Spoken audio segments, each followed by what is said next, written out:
Childhood is a time of innocence when life is simple and uncomplicated. Children, watching the comings and goings of adults, often see things that they don't understand until years later, when they are adults themselves and know the ways of the world. And the ways of the world are sometimes rather sad. There is still talk about her in the village, all these years later. She did not come back after she went away so suddenly that morning. No one really cared to find out what happened to her. But they did not forget her. Even recently, an old man in the village said her name, Missiya, with sadness in his voice. And the village never again knew anyone quite like her. They remembered her not so much for her good looks as for her boldness. She was good-looking, though. But in those days, there was no way a good-looking girl could escape from village life and make an exciting future for herself. What could Missiya do, except sell her good looks while she was young? Selling them for so little. Almost nothing. Every time I go back home to the village, I see Missiya in my mind. She had brown skin which shone with good health and a beautiful, strong body. She moved beautifully too. She used to carry a full pot of water on her hip and use her other hand to pick a fruit or a branch off a tree for firewood. She was full of fun. She ran when there was no need to run, smiled all the time and laughed often. The women envied her and felt jealous of the way men watched her lovely body. Missiya never married. She never wanted to be like other village girls who spent time getting to know boys, walking in the fields, talking of love, and making careful plans for the future. Missiya's house was usually full of men, and her parents did not mind her free and easy ways with the young men, and older ones, who crowded into that little house. No surprise, then, that before she was 16, people were already talking about her. As a child, I couldn't take my eyes off her. She had a pair of eyes which seemed enormous to me. Her smiling lips were full and red with beetle juice. She used to laugh at the way I watched her, wide-eyed. Under her breath and still smiling, she used to whisper something which I knew was not meant for my child's ears. But there was no harm in her. It was her nature, her love of life. But there were things I did not understand about her. Sometimes she was my friend. On some days when I saw her, she used to greet me cheerfully, take my hand in hers and take me into the woods to pick fruit, show me the animals and birds and 1,000 secrets that lay hidden there. But there were days when she pretended not to see me and looked away as she hurried into the woods. That always made me sad, and I felt a warm tear roll down my face.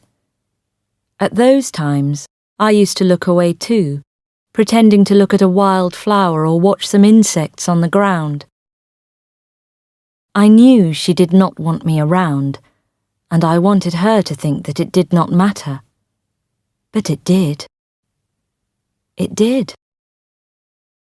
I did not understand the way my mother felt about her either. As I grew a year or two older, she told me not to go into the woods with Missiya.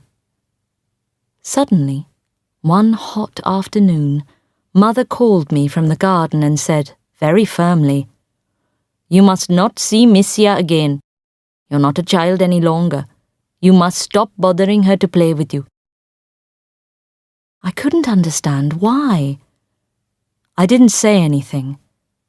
I stood by my mother and looked out of that sun-filled room. In the garden, I saw the purple bougainvillea and the bright yellow hibiscus flowers. I wanted to be out there, playing with Missiya. There was no one to play with except Missiya, and now my mother was telling me I must not play with her. Then who will make me a mud house when it rains? I asked my mother, confused. Mother knew me. She heard the anxiety in my voice and said quietly, without even lifting her eyes from the book she was reading, I will. Missiya did not miss me. She did not care at all that she had ended a handful of my dreams. She continued to laugh her way through the days, the months. She became more beautiful as the years passed, and her lovely body became more rounded. There was a bolder look in her eyes and a wildness in her movements that drove the men crazy. There were violent arguments in the village, like the night when old Apuhami's wife went to search for him and found him inside Missiya's house, drunk. The whole village gathered to watch and cheer, although it was well past midnight. All the women cursed Missiya, and the men watched her with a new interest. Missiya did not show the least concern. She spat an enormous mouthful of beetle juice towards them and disappeared into the night. They said that she was a witch, but by now I was old enough to know that she was no witch. She was human, and soon enough, I knew what she was. I began to understand what those trips into the woods meant. I knew the meaning of those violent arguments. I knew why some women hated her and cursed her. I began to understand why women like my mother wanted to protect their daughters from her influence and their sons from her clever tricks. But Missiya herself was one of the world's lucky ones. She didn't care what anyone said. She didn't care what happened to anyone. She cared only about one person in the whole world, and that was herself. Perhaps, in a way, that did make her a witch. At least, she was not quite human. That thoughtless confidence of hers couldn't last, however. Almost 10 years later, she came to live in a dark little hut that stood just beyond the end of our garden.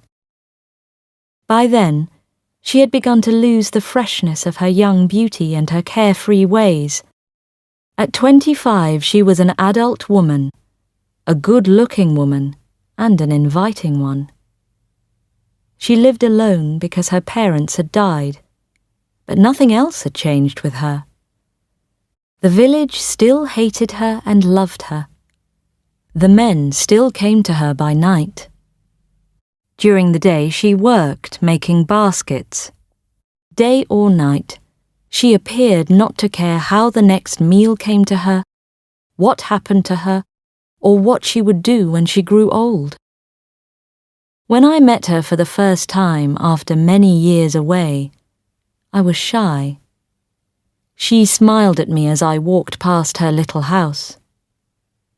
"Well, well, how you've grown," she said, with her usual bold smile. I said something in reply and hurried away.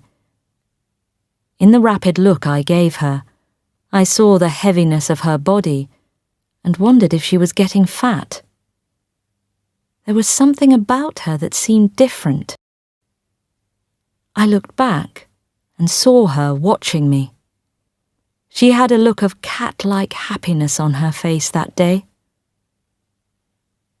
Has she met some man and married him? I wondered as I walked towards my parents' home. But soon enough, I knew she was not married. The village now felt sorry for her. She was a woman growing old before her time. The men did not come to her for their pleasures as much as before. The village was moving into the modern world. Just 2 miles away there was now a cinema, and after the late-night showing, there were women available there too. So Missiya was finding it hard to earn enough money even for food. The village talked and laughed unkindly about her. How poor she was, how little she had. Her clothes were unwashed, her habits dirty. It seemed that the world's oldest profession did not pay very well. The morning it happened started like any other. The sun shone, and the raindrops danced on the wet grass. I walked down to the edge of the garden, reliving the pleasures of my childhood. These trips back to the village filled me with confused thoughts, a wish for past days, past magic, when the world and I were young. The old tree, where I had sat in the shade and cried desperate tears over some young sadness or other, was still there. So was the dead tree trunk where my friends and I had sat on so many golden evenings and watched the sun go down. The voices from the past whispered in my ear, some long gone from my life. The cool air was still so well known and dear to me, and the morning sun gave a silver touch to the rice fields spread out at my feet. I stopped with a start when I saw the 2 policemen. They looked towards our house and then looked away. I took a step backwards and watched them. They spoke to each other and entered the large shed in which the hay was stored. It was early morning. There was no one else around. And quietly, the village began to wake up. First, the old businessman, the Mudalali, clearing his throat and walking to the corner to get his morning newspaper. He was followed by the young man who worked in the tea shop. Then the women appeared, wanting to know what was happening. Suddenly there was a crowd and excitement in the air. And then the policeman brought out the terrible bundle from inside the building. I shut my eyes and turned away.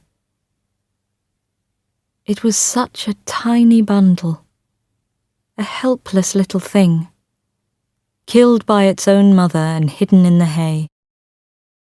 It had no father who would accept it as his child, so it had to die. A fatherless baby in that little village was a terrible thing, and women like its mother were cursed, perhaps even killed. In that lovely little village, with its sunny green fields and blue hills, there was no room for that child. And then they brought out the mother.